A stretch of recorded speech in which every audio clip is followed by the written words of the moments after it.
Synthaholics.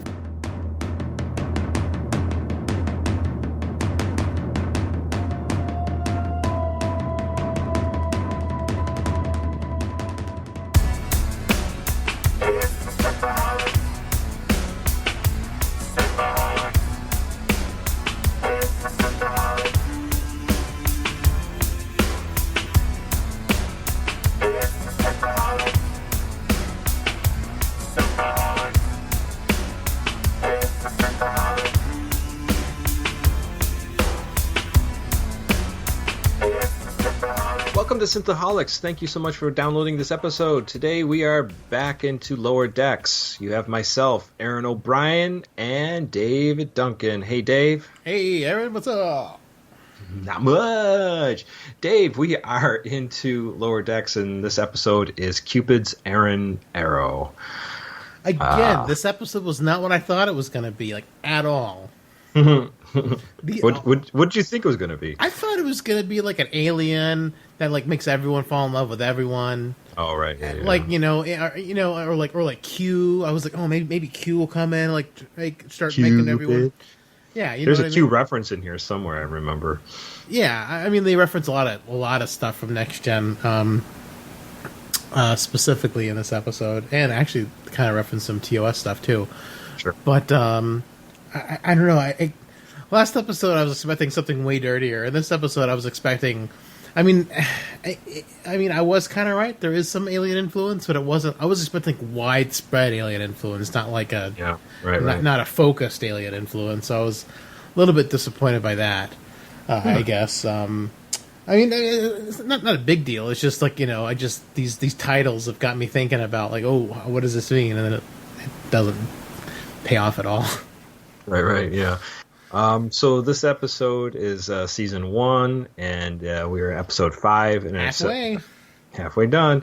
September 3rd, 2020 was the first aired. So we didn't get a teaser this one. No, it just went straight into the intro credits. Yeah. So I was like, oh, that's interesting. Yeah, maybe there was too much to put into this episode. They had to give that extra minute and a half. No stuffing an impregnation light into a jar and bribing it for a tricorder. Yeah, so we are now into this planet that's an unstable moon is going to be has a controlled demolition that might crash into this other planet. So the Cerritos is teaming up with the USS Vancouver. Oh, that's a cool looking ship. It's a Parliament class ship. And I'm sure we'll have Trek Yards talking all about what the Parliament. I think they talked about it before the episode came out. Did they? Mm-hmm. That's cool. I didn't. I've been watching them, but I haven't caught up with all their videos. I saw they had the video with Michael McMahon. Yeah. So that's really cool. Good on them. That's awesome. But yeah, I saw them post something about the Vancouver class or nice. the Vancouver. It's a beautiful ship. I like it a lot. It's like it is very cool. Yeah, it's like the Cerritos, but like more like next gen movified. Yeah, it's funny. He's like, it's the same ship, and they all start laughing. I was like, yeah.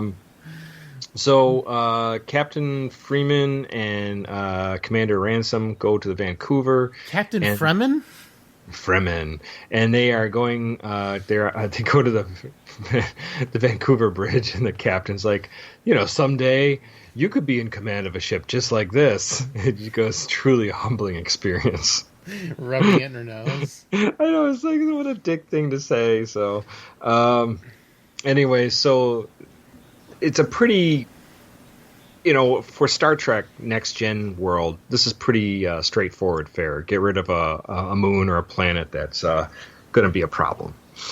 We've seen Enterprise deal with things like this before. Oh yeah, I mean this is a classic Star Trek problem. This is probably the most Star Trek-y feeling episode out of all of them so far. Yeah. Most people were acting like relatively normal human beings for the most part, which was like pretty great. But unfortunately, what we find out is that it says the only problem is the Vancouver captain says is that. We brings him to the conference room of all the people of the system. The Mixus 2 and 3 are arguing about why the moons can't be demolished. One is saying the moon is sacred; it's religiously significant to them. The other one says the tides cause the moon's gravities are crucial to their summer crops. And some are arguing the moon has been home to their families for generations, and even one claims the moon can't plummet from orbit, and the whole thing was made up by the government in an attempt to control them. So that was very timely, like joke. Yeah, right. But so Captain Freeman has to negotiate. So they figure everything. They pretty much figure almost everything out pretty quickly, like how we're going to settle all this. We'll move his people here because it'll technically be the fourth moon now, or right? The fifth Exactly. moon, or whatever it was. Like the other one's going to be gone. So the then we get Ensign Boimler, and he's talking about how he's going to meet his girlfriend on the Vancouver is Barbara Brinson. And Mariner does not believe she's real. Yeah, she thinks she's a holodeck. She thinks he's going to even swipe at her to touch her, make sure that she's real. And she does. She takes off her pants. Well, later on, yes. Later we find that Ensigns Rutherford and Tendi are going to do some repairs. They were doing some repairs on the Cerritos, and they're talking about doing maintenance, but then they're also talking how cool the Vancouver is and how the crew uses the T-88 tool. And so they take a shuttlecraft over to the to the Vancouver, and they get to see that, and they're just totally in love with the Vancouver and how cool it looks and everything going on. So Boimler meets his girlfriend, and Mariner is kind of in disbelief. And she sees them kissing, and she's like, "Oh yeah, that's kind of gross." It's kind of gross, but she starts thinking, "Wait a second, there's something else going on here. She must be an alien."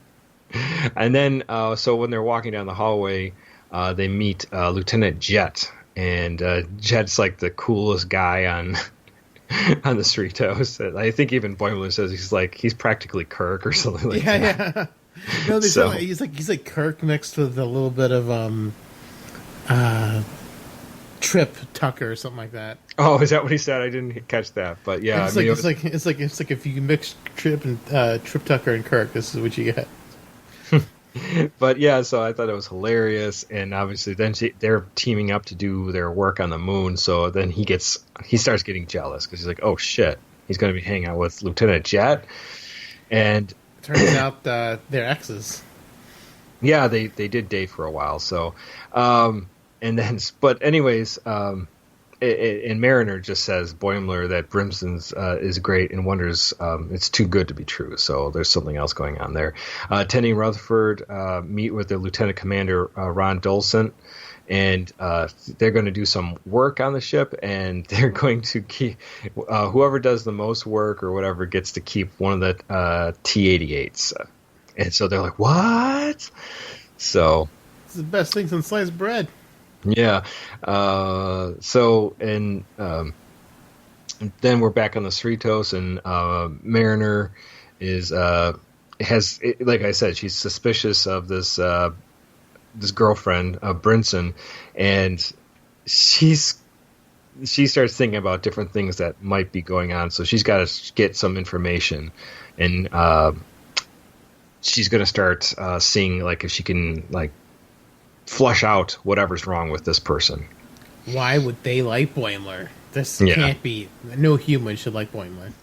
And when they're talking about their and then she starts going into how she's been through stuff like this before. There's a flashback where she's on the USS Quinto, and they're docked at Deep Space Nine, and she's with her friend Angie, and she's got her boyfriend Nico, and they're talking about something with the USS Enterprise, and while they're talking, they're saying they're such a great couple, and then all of a sudden... she's at least he's not some kind of, aliens, shapeshifter or something like that, and then, it turns into this awful creature.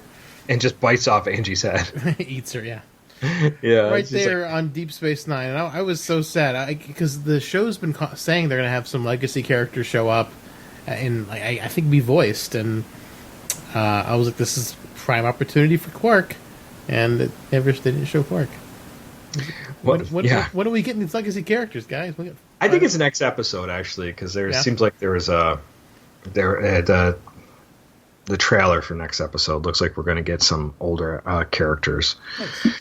I'm not sure though, but so she's like, no way I'm going to let this happen again to one of my friends, and but Boimler is just like more worried about his girlfriend running off with Lieutenant Jet, so he's pretty upset about that. So then they're into the conference room with Captain Freeman on the Vancouver, and she's, like you said, she's kind of figured out all this thing. He's like, we'll locate 3 tons of dust to the unstable moon for the people who hold the religious significance to worship. So there you got your religious aspect there. We'll have gravity systems installed on the farms who depend on the tides for the crops. So that's all figured out there. And finally, all the ancestral homes will be relocated to the 6th moon, since it's technically now the 5th moon anyways, satisfying that solution. All the people are happy and leave the conference room, but there's one who says the moon blocks pollution from Mixus 3 and otherwise would fall into Mixus 2, and without the moon, they'll all perish. And, like, oh my God, well, what are we going to do about this? And they start talking about what they can do. And then the guy just starts flipping out and calling, Starfleet a bunch of murderers. And she's like, we will fix this problem. Guys. Yeah, we will fix this problem. We fix impossible problems. This is what we do.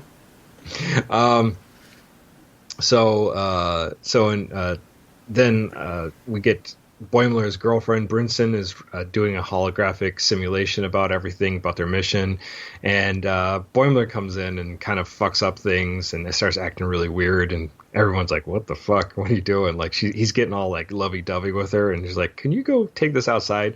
And at the same time, Mariner comes in and puts off this really loud sound that if she had a positonic brain, it would interfere with it. So, and she's like, well, she's not an android. So,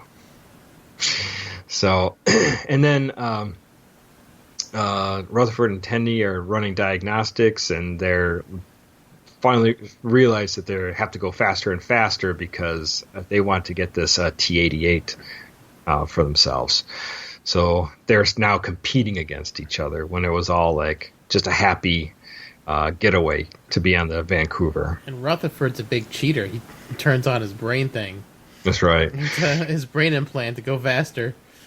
Then Mariner, meanwhile, she's ruled out the android aspect. She's like, maybe a surgically altered Cardassian spy, a transporter clone, or a Suliban. Could be a Suliban. And so he's going back and forth everything that Boimler's girlfriend could be, and but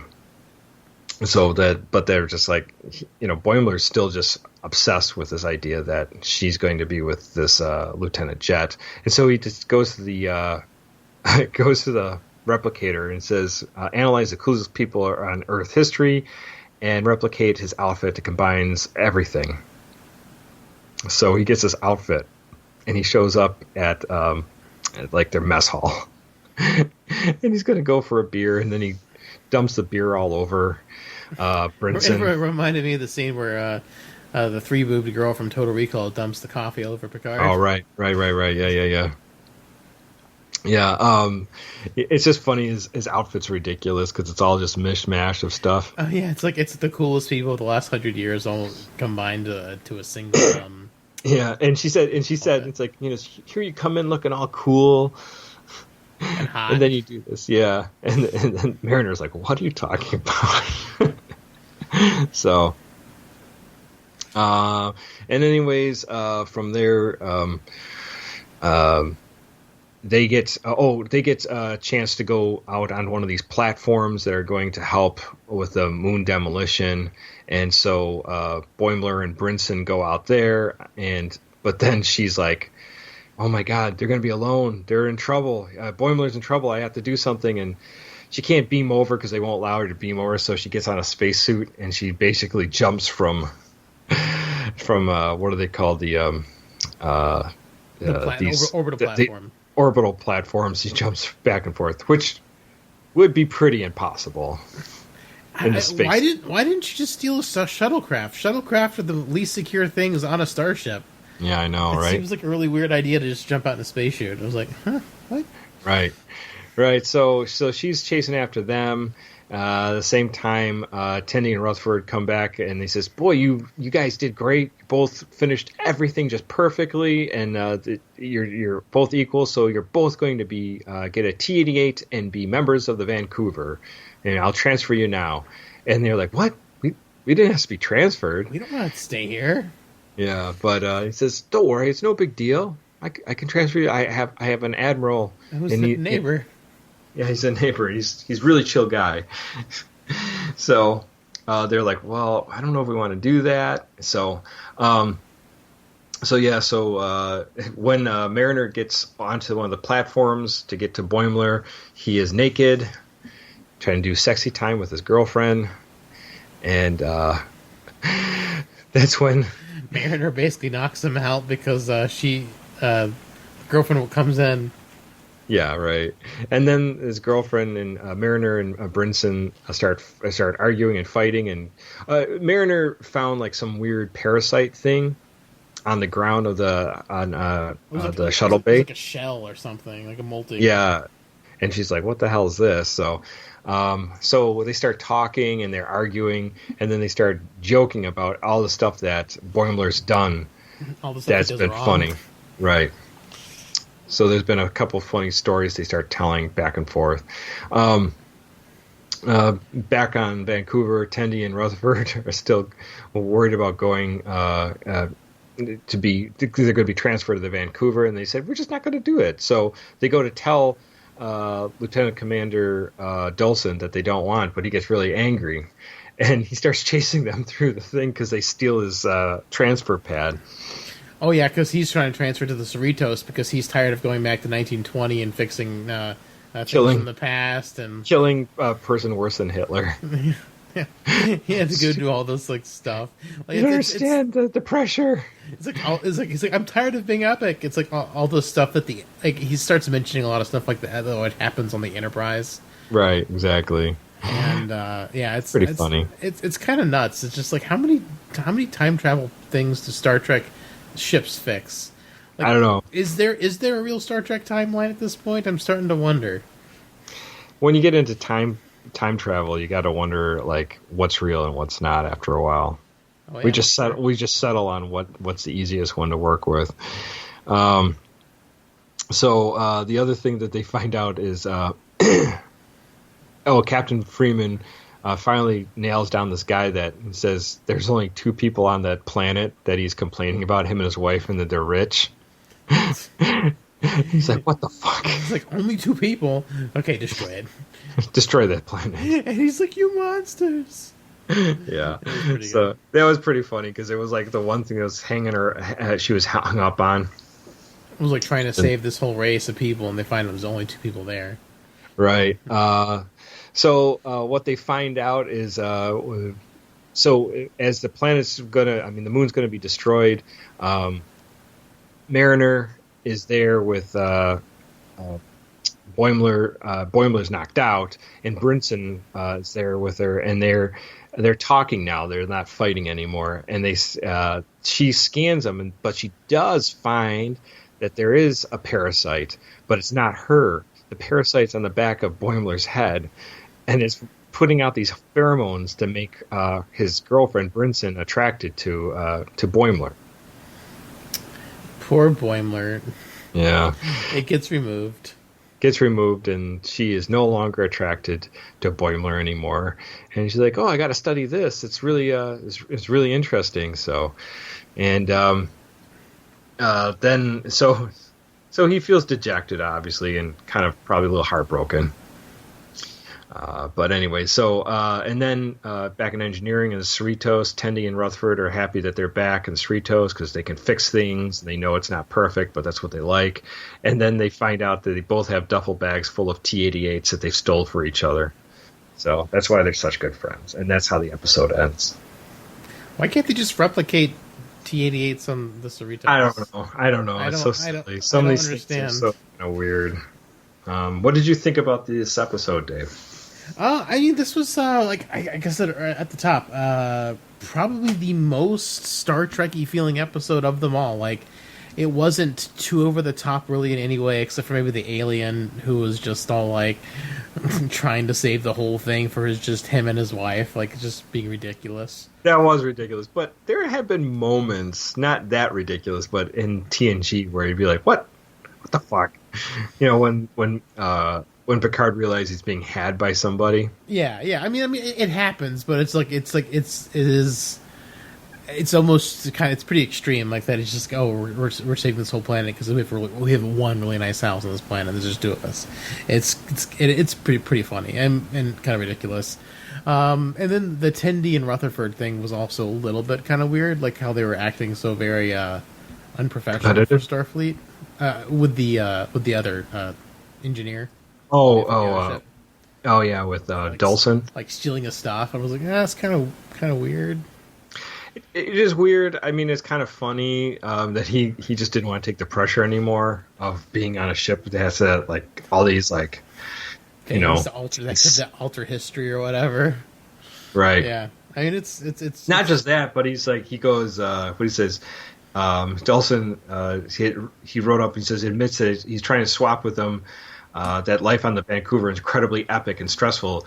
He says they often have to tow space stations, calibrate Dyson spheres, go back in time to kill people worse than Adolf Hitler. He just wants to be on a smaller ship and have a simpler life. That's all he wanted. That's all he wants. Just make it Why simple. doesn't he just transfer them? Yeah, I don't know. I guess it didn't make a lot of sense.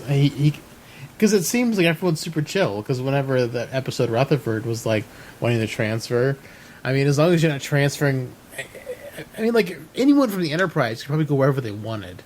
It was hard to get to the Enterprise, so I mean, it seemed like it'd be really easy. It's a waiting list. Yeah, it seems like it'd be really easy to get transferred to a more of a nothing ship. Yeah. How about you? What were your feelings on this episode? It's funny, a lot of funny stuff. I love the idea that Boimler's dating this like awesome girl, and Mariner's like, it's too good to be true, so she's going to do everything she can to, make sure that she's a real person. So she's almost like that overprotective sister. Mm-hmm. And she was kind of crazy, but I didn't think she was too over the top. I mean, like she pulls down her pants on accident. I mean, that was funny. There's stuff for gags, obviously. Yeah, it's funny stuff for gags. But I mean, she seemed a lot more real. Like she's really trying to protect him because she's seen shit. Yeah, and I thought that was good. I love the premise, like we were saying before. They got to get rid of this moon that's going to crash into the planet, so it's really important they do it. But of course, there's always problems attached to it. And the alien brought up the Prime Directive, and she's like, "This doesn't even apply anymore." That doesn't even apply to this. And what I like is that there is this big mission, for them to do this, but it doesn't really. I mean, the ensigns are working in that world, but it's not their main focus. Mm. That's the kind of thing I like about the lower decks. It's like, yes, that is the big mission, but that's not what they're thinking about mostly. Yeah, I like how they're balancing that the A plot and the B plot because it's lower decks. The A plot's with like the lower decks people. Well, it's almost an A plot, B plot, and then a C plot is the upper decks. Yeah. So that's true. I mean, they were balancing three different storylines in like 25 minutes. Yeah, it's pretty amazing. Yeah, it's pretty good. The writing is tight, really tight on these episodes. I love the I love the Vancouver. That was cool. It's kind of reminiscent of the Sovereign class. Yeah, it looks really sleek. Like it doesn't have the dumb looking like warp sled thing that the Cerritos has. Yeah, exactly. It does. It's built for warp. It's got like the Sovereign class nacelles. Yeah. What else? I think I'm still loving the show. I don't have anything bad to say. I mean, it's a cartoon, so I don't have to take it too seriously. So I think that's what disarms me about it. Mm-hmm. But it hits all the beats that I want for a Star Trek, but it's also comedy, so I can kind of chuckle along with it. And there's been a couple chuckles as I watch it. I mean, Mariner pulling down what's her name's pants. Yeah. Brinson's pants. I thought was funny. What else was the when they find Captain Freeman finds out that just the two people living on the one moon making the big thing because they're rich. Yeah. That was hilarious when she's like, "What?" Destroy the planet. It was good. Yeah. I mean, they definitely have some nice moments in there. Like I said earlier, I'm also super looking forward to like what kind of old callbacks we're going to get from other characters. The ships are cool. Love that new ship. So Yeah, it's great. It says the impact of our environment would affect us both. We'd have to move our whole civilization. I know, but how can we wait? Both? What do you mean both? How many people are living in your civilization? Me and my wife. There are two? There are two fucking people on your whole fucking planet? Yes, well, we're rich. Implode the planet. You maniacs! We just redid the floors. yeah. Oh, that's great. I love it. So amazing. Yeah, that's good stuff. Yeah, I mean, they're doing like I said, A, B, and C plots, and like characters are getting like some time, even though their episodes are short.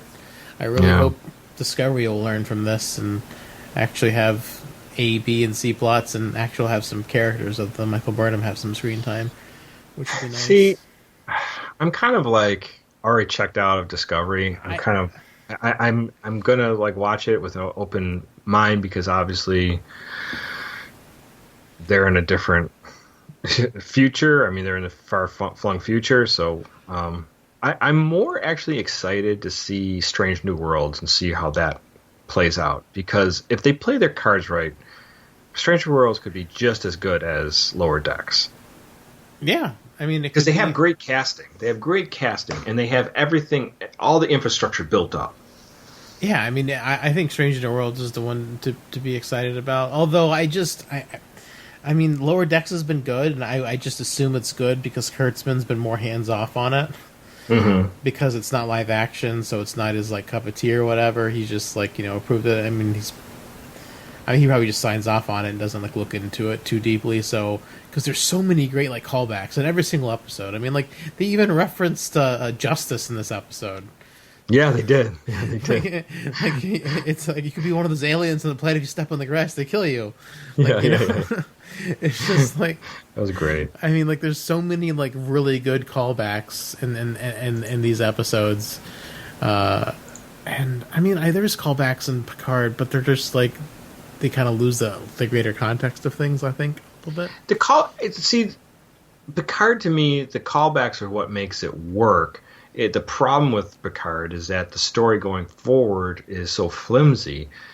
And it didn't have to be flimsy. They just wrote it that way. Oh, there's no internal logic to the new story they're trying to tell at all. And there would have been so many cool things they could have like clarified, and it could just even most of the stuff they could have done is like a throwaway line or maybe a short scene. But a lot of stuff I felt like was like we had to fill in gaps, or the story wasn't really that robust as it was, and I just for the ambition that they put into it, they could have put a little more thought into the writing. Oh, absolutely. Yeah, and that's the thing that scares me about this Discovery. Is just that I mean, my Facebook feed's been blowing up the last couple of days with this new characters, a transgender character and a non-binary character, and I'm like, my thought is, what does it matter? It's the Michael Burnham show. These characters are probably going to get like 5 minutes of screen time, and that's it. I mean, Tig was one of my favorite characters last season.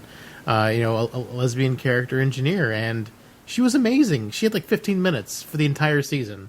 And she took over. I mean, she took my heart for season 2, and I wanted to see Tig so bad. Jet Reno, and she's like a known actress. I mean, and a comedian. Yeah. I mean, she's a known quantity. Like people, like I've heard of her. I've seen her in things before. Like these two, new additions to the show. Like I don't know who they are. I haven't heard of them before. And I mean, good for them for getting hired, and that's great. But I mean, like, the show is so focused on Michael Burnham. What they need to diversify the crew. I mean, like show more of the crew and tell more of their stories, because there's a lot of stuff. I mean, what was the the robot lady's name? Ariam, yeah. Ariam. She was a background character. Then we do a whole Background episode on character, her, and then we murder her. Yeah, and then we kill her. And it's like, well, thanks, but we could have done the background episode a couple. Like we could have stacked that through the. I mean, this is a series. You know what's going to happen. Why not stack her story so you get more attached? Like, oh, this is a new character. What's about her? And then you kill her later. Then you feel more of impact. Not wrap it up in one episode. Yeah, it was too little, too late. It's like as soon as they started going to her backstory, I'm like, oh, they're killing her this episode.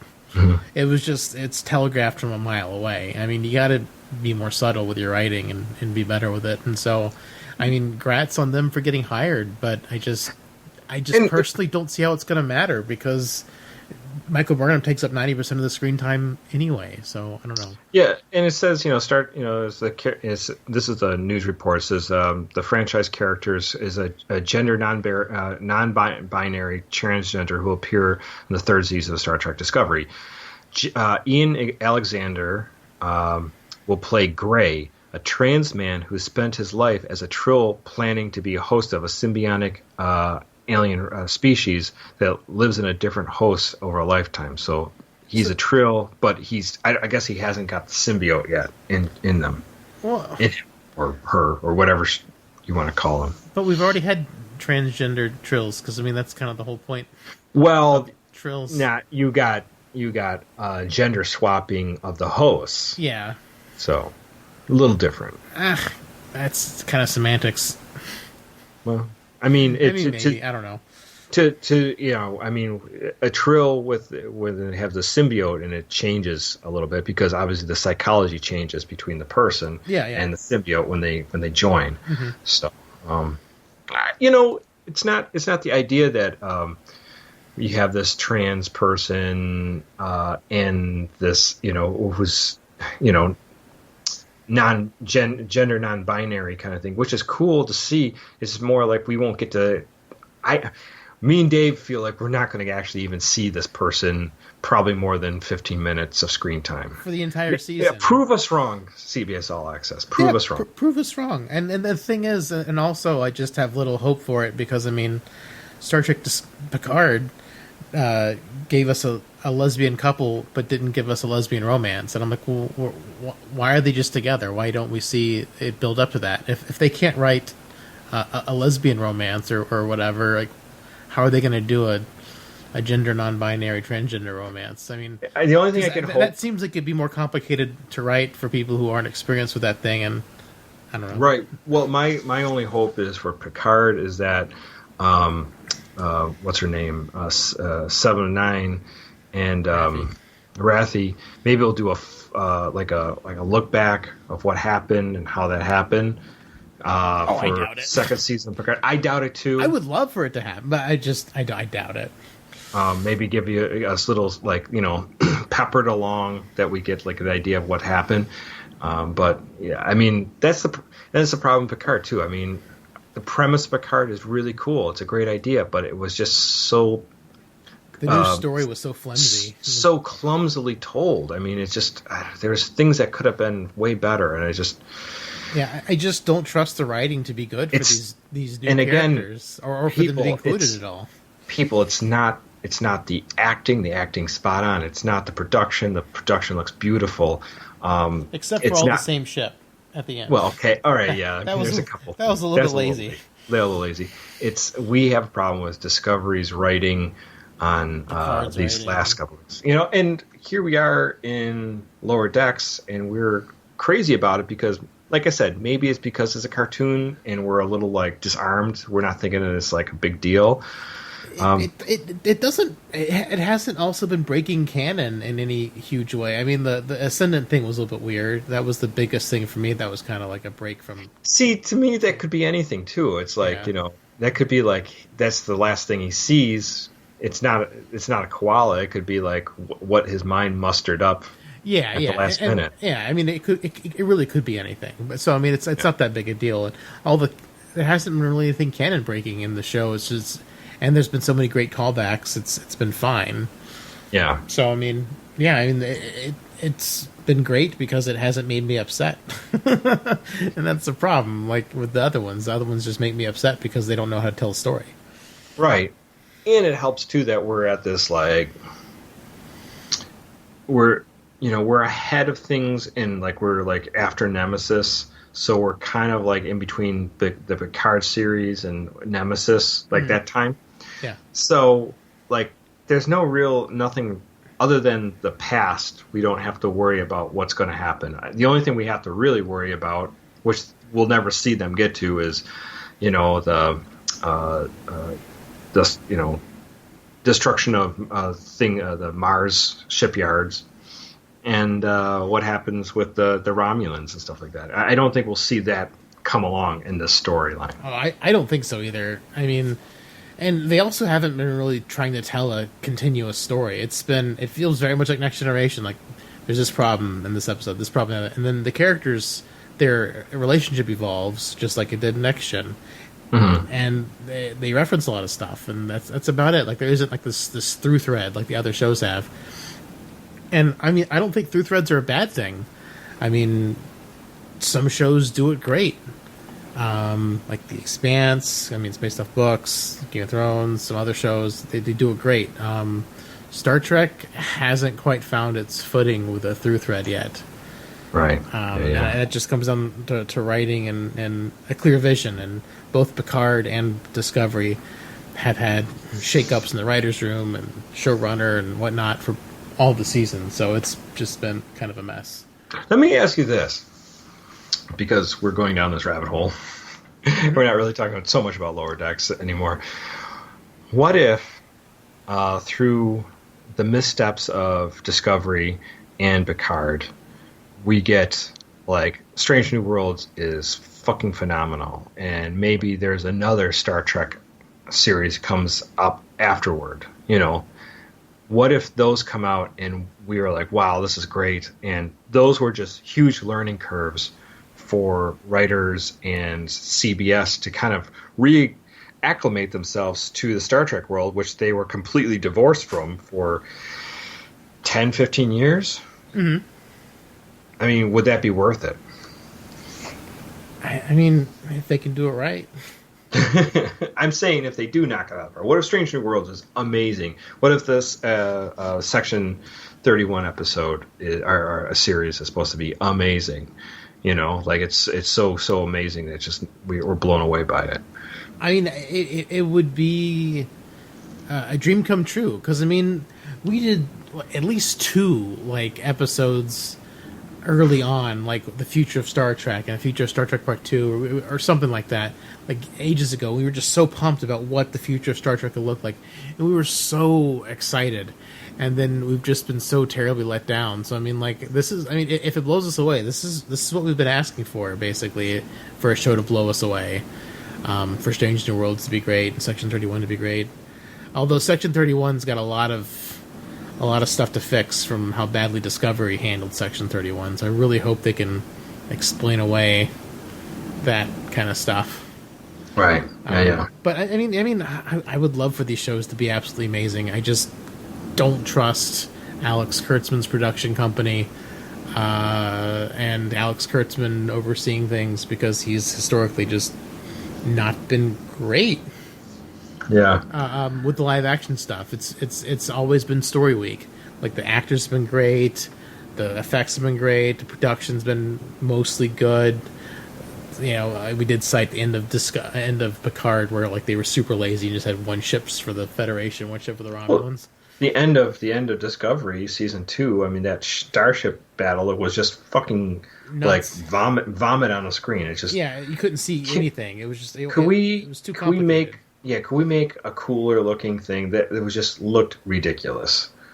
I don't know. It's like they're just trying to like throw too much at the wall at once, and yeah, it just looks like Star Wars CGI garbage. It's just a giant CGI vomit mess, and I'm like, I want to see the ships clearly. Like, have some cool shots. I mean, like, just throwing a bajillion things on the screen isn't cool. Discovery remind me of like when you're like, you want to impress somebody. Maybe it's somebody you're like interested in romantically or something like that, and like you're just going way over the top, and you're just like, dude, just settle down, just act normal, be cool, do what you do best, and if things work out, they work out. you know. But they're like, look what I can do. I can play the guitar, and I can recite poetry, and I can do, you're like, dude, okay, that's great, but like, let it come out naturally. Don't just like, be breaking out the Dave Matthews every fucking 5 minutes. Crash into me. Yeah, they're just trying to fill up the screen with a bunch of nonsense so you can't focus on anything. I don't know if it's because they're not taking enough time to make the CG look good, and so if there's no one place to look, you can't pick out the errors or whatever, or the CGI being not good because there's too much happening too quickly. And I mean, like in Picard, it was a huge thing. Like the Romulans are supposed to be this like third world power. They don't have anything, and they send 219 ships to a single planet. It's just like, so are the Romulans pitiful, needing help people, or are they a military power? I know. Which one is it? Like, if they sent 30 ships, I'm like, okay. I mean, like, 30 seems like a more reasonable number than 219 or something like that. It's just... Yeah, I know. It just was weird. And how come, like, every time, like, there's a problem in Starfleet, like, we're the only ship in the sector? Yeah. The Romulans can muster 219 ships, and they're decimated people. Yeah, I know. I just rewatched Motion Picture recently. Actually, pleasantly more like because I knew I was in for, like, I know it's like a slow movie and it's not like super exciting, but I was like more into it because I was kind of in for the ride kind of thing. Like, I knew what I was in for, but it's always funny. It's like Enterprise is always like, we're the only ship in the sector. Like, but I mean, like, the motion picture, it holds up surprisingly well from a visual standpoint. All the visuals, except like, for when the miniature like looks bad. Like sometimes the miniature and the Enterprise, like, they don't match up where the Enterprise looks quite right, and then it looks kind of bad. But like otherwise, those all the updates that they made on the Enterprise and all the tech. I mean, the only thing that didn't make the transfer to Wrath of Khan was the uniforms. Which, thank God, because the uniforms weren't the greatest. They were pretty terrible. The Monster Maroon is one of my favorite uniforms in mine all too. of Star Trek. But I mean, like, all the insides of V'ger, where the green screen and the force perspective look good. I mean, that holds up. That looks amazing. And there's only a couple of shots where like the miniatures don't look like they match up really well, and it looks good. I mean, For a 77 effects film, it holds up pretty. Even the space station at the beginning looks pretty good for, considering it's made back in the 70s. It's an impressive effects film for its time. Oh yeah, for sure. And anyways, it was just a side note. I was just thinking about that because I don't know. It's funny because, like, Star Trek. That was Trek getting rebooted in a way. And it still felt like Trek, even though that's a boring ass movie.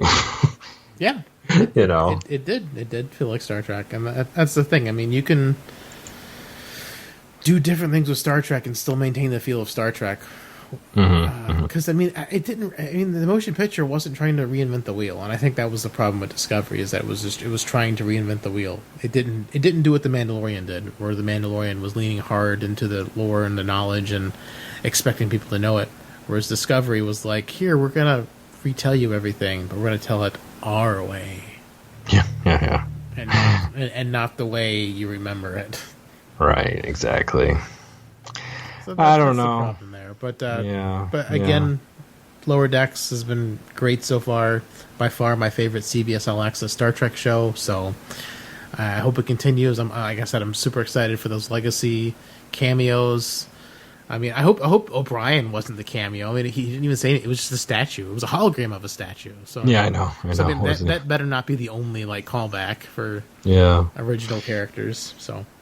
Yeah, I think next episode we're going to see somebody come in, because there was like a wreckage of an old Star Trek thing. So like vessel or some kind of like Starfleet wreckage. So I think we're going to see something like somebody trapped on it or something like that. So that'd be cool. Yeah, that's what I'm thinking, but whatever, we'll see. Anything else we want to say about Lower Decks before we wrap this episode up? No, looking forward to seeing how it goes. Yeah, we only got 5 more episodes, man. We're halfway through. Man, this is going to be such a crazy year. So we're finishing up this. We still have so much more Expanse to get through before the next season starts. We've got The Mandalorian starting in October. That's coming October 30th. And so is the Discovery Season 3 starting in October. So we're going to have to, maybe poll the Facebook group to see what they want to hear first. Oh, no. It's going to be Discovery. I don't know. Maybe Mandalorian will be up there. I don't know. I'm just more. I'll tell you what. If Discovery's not doing it for me within a couple episodes, not that I won't want to watch it, but if we want to pull the plug on Discovery, I would not be. I would not be heartbroken. I'd still watch it, but I just wouldn't. I don't think I want to go into it. It's like how we normally did, because if it's just going to be more dribble, Yeah. But I'll give it a benefit of doubt. We've done that for 2 seasons. Why not another season? Let's give it the old college try, I suppose. But but there's just so much coming out, and we've got so much of the Expanse left before season 5. I mean, we're so full on new stuff. It's crazy. I never thought we'd be so full of new stuff we wouldn't be ever able to talk about old Star Trek. I know. And we got the guy who did the Kobayashi comic who wants to come on for the time Archer and Trip got covered in Alien Come. So Right. Yeah. Jason Youngblood, yeah. Yeah, we'll have to do that middle of next year. Someday. After we got through everything that's new. We'll get to it. Right. Oh my god. That's crazy. Until that day, my friends, we will be doing Lower Decks for the next couple of weeks. So we are excited about that. And it's going to be exciting. It's going to be exciting to see how this ends up. Absolutely. And we'll get back to the Expanse eventually. I just didn't realize these new shows are all coming all at the same time. We definitely did not plot that out that well. But we didn't know. They kept changing things, so how were we supposed to know? Yeah. Well, guys, until then, if there's other thoughts that you want to throw at us, or you have a disagreement or something else that you want to bring up to our attention, please email us at synthaholics@yahoo.com. You can also contact us at our Facebook group, Facebook.com/groups/Synthaholics. We'd love to hear from you there. And you can tweet at us at Synthaholics Duo on Twitter. If the show is something you want to support, please go to our Patreon.com/Synthaholics. We would love any monetary donations you could give. That helps the show keep going. And you can also help us out just by writing reviews. Go to Apple Podcasts or Stitcher or any of the other places you get your podcast. That helps the show get seen by more people. And, obviously tell your friends about who you listen to. And if you can say, hey, I got this podcast called Synthaholics. You should listen to them. They're talking about Lower Decks. It's a funny show. You should watch that too. Yeah, and The Expanse and all sorts of other science fiction and Star Trek. And Boone. All right, guys. Well, until then, next week, more Lower Decks. So buckle up and live long and prosper, one and all. Well, McCoy, my boy, come mix me a drink. Before the night's over, I'll puke in the sink, and we'll cry till we laugh, and we'll both shit our pants. You're the best drinking friend I ever had. Sarcastic Vulcan salute out. It's a parasite. It's a parasite. So very cool. It's a thing. It's a thing. It's a thing. You're living in your own Duncan, Idaho. Duncan, Idaho. Yeah. Oh man. Duncan died. Oh, Tenant's good. Critical Drinker was it's kind of a mess. What is? Critical Drinker on YouTube said it's kind of a mess. Tenet.